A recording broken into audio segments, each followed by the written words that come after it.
بامیه دخترم، برو ببین در دروازه کیست. درست است، ببینم کی است. کوچولو جان، چی شده؟ چی گپ است؟ او بامیه جان، تو از شهر چی وقت آمدی؟ مرا مادرم روان کرد که کمی برنج بگیرم.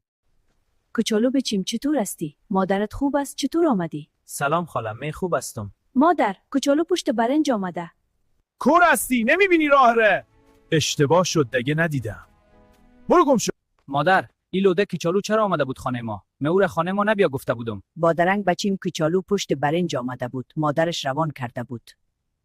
فکر میکنم باز کوچولو به فهماندن نیاز داره. بادرنگ بچیم فکرت خراب نکو. برو بشیم نان میکشم، نان بخو. کوچولو بچیم آمدی؟ خاله گلپیت خوب بود؟ بلی مادر، من آمدم. این برنجه آوردم، بگیرین. مادر، روز به روز سن تو بالا میره. خسته میشی، تنها هستی. تو به عروس لازم داری. دختر خاله گلپی هم مقبول و هم کاریگر است.